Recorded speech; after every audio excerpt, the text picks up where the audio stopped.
各位海内外的观众朋友，谢谢您常常在线上，不管参与我们的直播还是影片的播放。好快的时间已经3年了。您记不记得我们频道创立的第一天？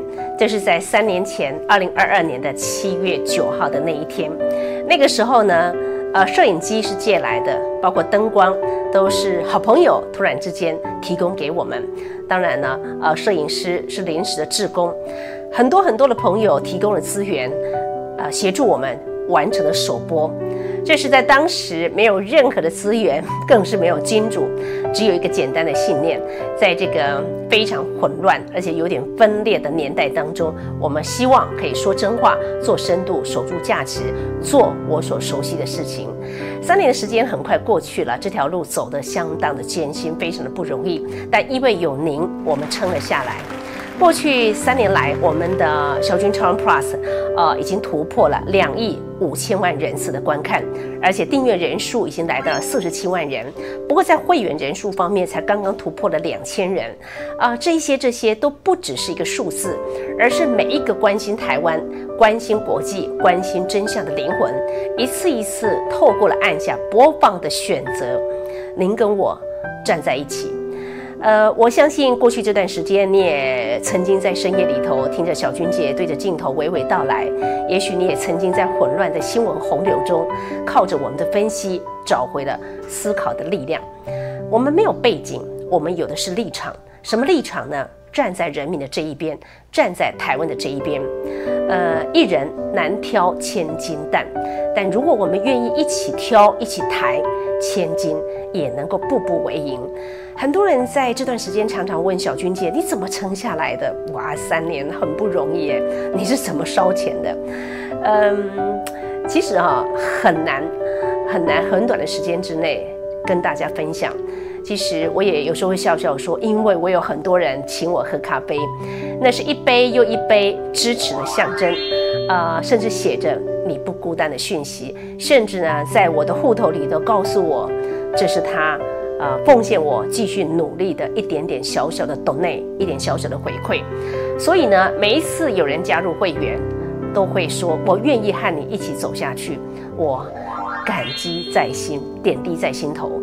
我们都知道台湾需要有声音，但是这样的声音不能够靠运气，也不能够靠流量的算法，它只能够靠一群有信念的人默默支持。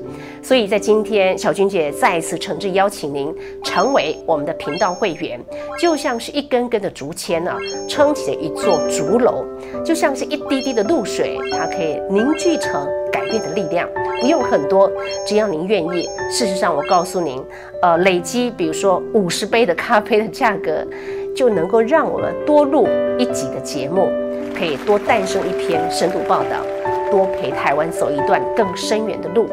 3年的时间当然不是一个句点，它是一个全新的起点，让我们在下一个3年当中可以走得更稳更远。也感谢您一路的相挺，也期待您加入我们的行列，点选下方加入会员，或者是小君喝咖啡，一起让真实的声音不被淹没。我相信您知道，我们的存在是因为您，而您也是让我们继续存在的关键性力量。有心就有力，我们永远不放弃。谢谢您。Thank you, everyone. I think that first of all, you should give all yourself a big round of applause because you stick to the end of this conversation.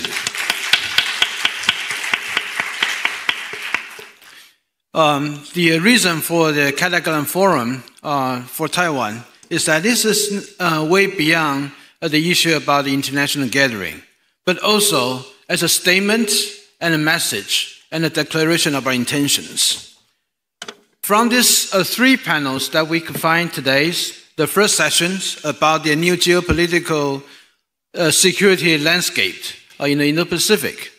That means that in Taiwan, when we look at the security environment, we found out not just the last 4 years of the paradigm that no longer applies, but even the last 8 years, the security paradigm also changes. So as for Taiwan, we are looking for new compass to guide us through this very uncertain era, that we are looking for inspirations from others as well, So that's why that we have this conversation for the first sessions. As for the second session, countering the hybrid warfare and whole society defense resilience, that basically means that in Taiwan, we are very, very serious about preparing for war. So that's a war preparation panels that we like to draw the inspiration from our other experts, and so look for the conversations to engage and find new ideas. Because to us, although a lot of people talk about how the Ukraine model, how the Finland model, Israel model, that could be the inspirations. But when we apply to a specific environment in Taiwan, we found out that readjustment and reassessment that's needed. So that the more finer the tuning about how those were developed, that's something that needs to be desired, and that definitely that has been the foundation for the second panel. And the third session about the technology, economic, and other impacts on the diplomacy. I think that corresponds to the issue that our Foreign Minister Lin Jialong, he under his leadership, tried to establish the strategic economic diplomacies in a sense that we try to integrate the technology, economy, as well as others into one whole diplomatic work.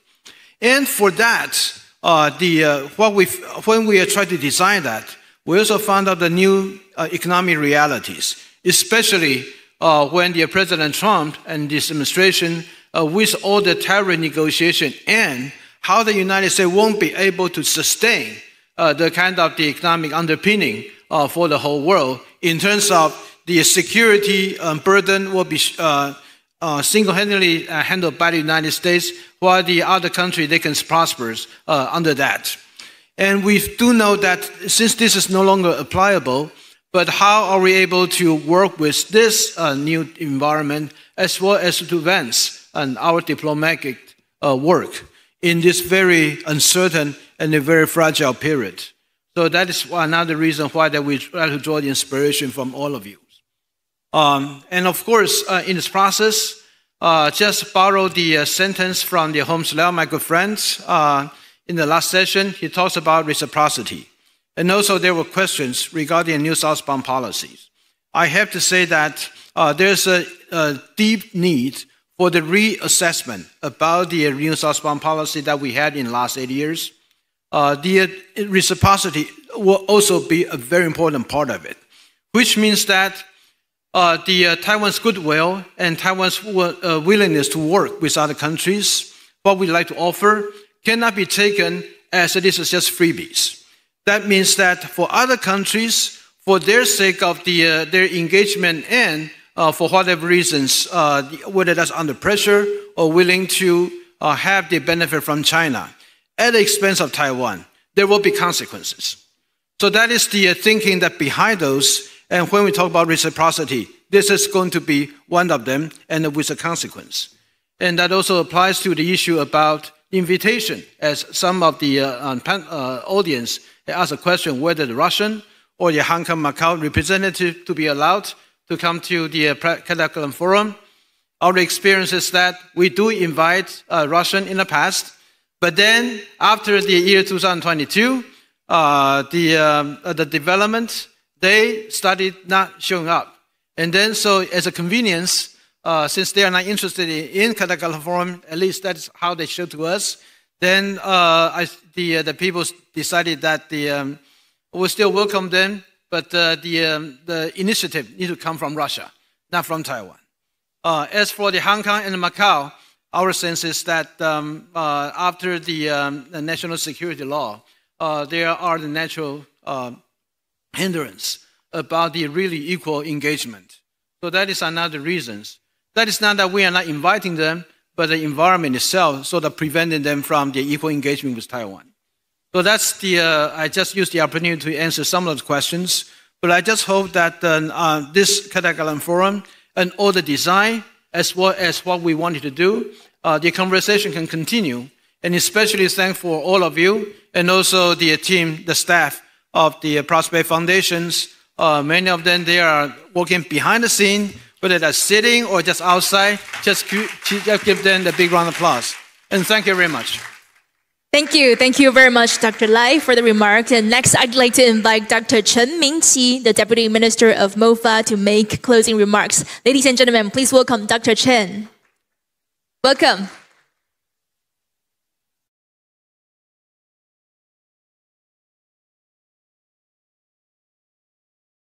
Distinguished guests, ladies and gentlemen, good evening. The 2025 凱達格蘭Forum has come to a close. On behalf of the Ministry of Foreign Affairs of Taiwan, I extend my heartfelt appreciation to everyone who helped make it possible. Your presence has enriched the conversation and contributed to event success.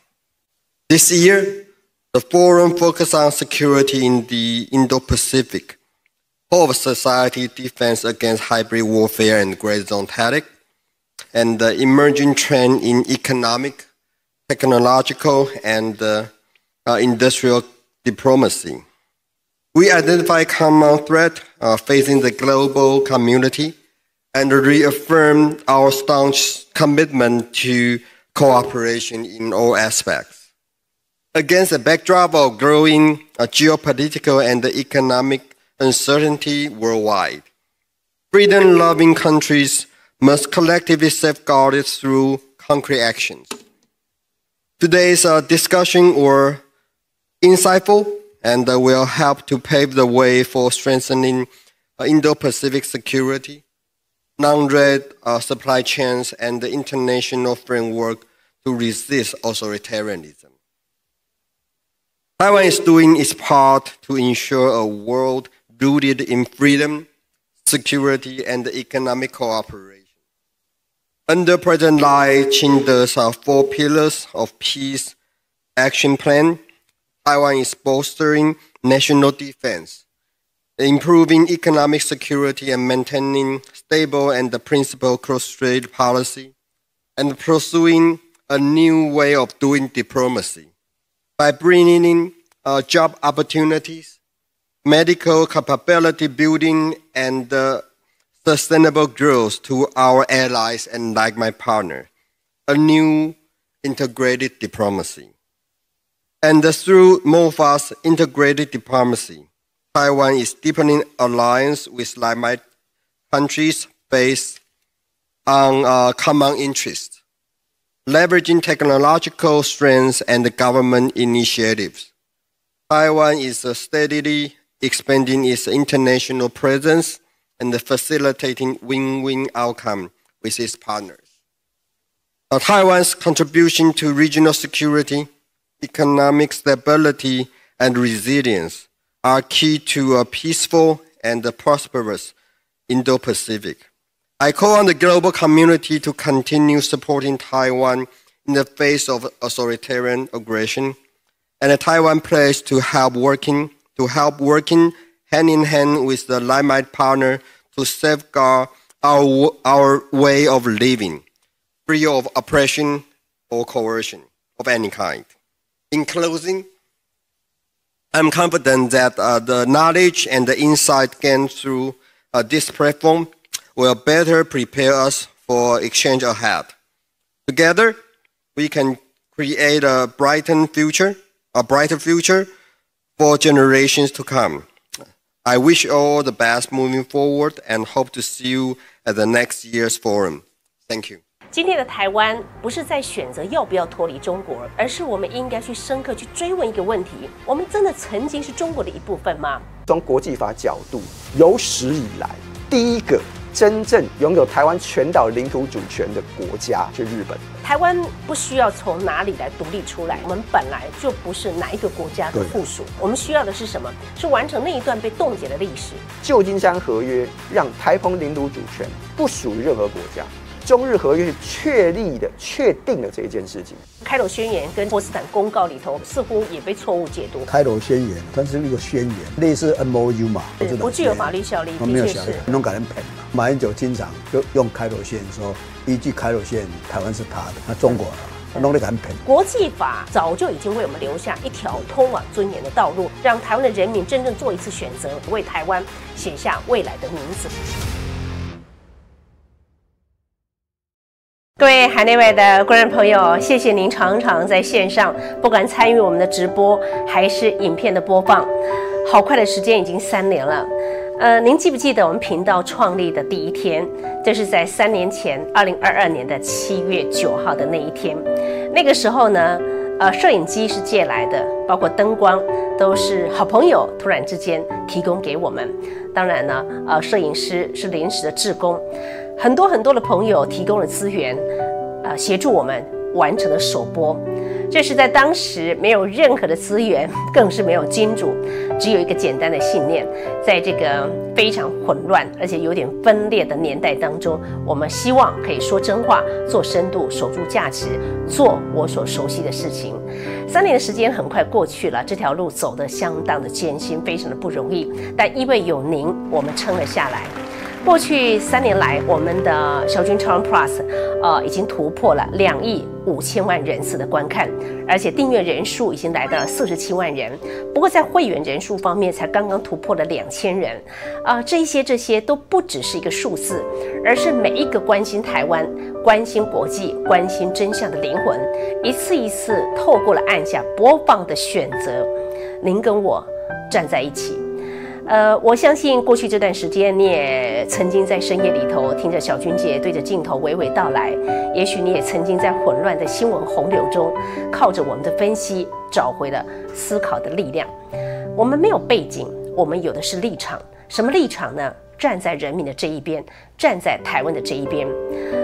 一人难挑千金担，但如果我们愿意一起挑，一起抬，千金也能够步步为营。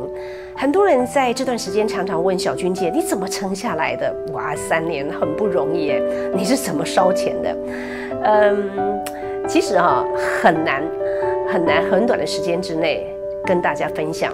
其实我也有时候会笑笑说，因为我有很多人请我喝咖啡，那是一杯又一杯支持的象征，甚至写着你不孤单的讯息，甚至呢，在我的户头里头告诉我，这是他奉献我继续努力的一点点小小的 donate， 一点小小的回馈。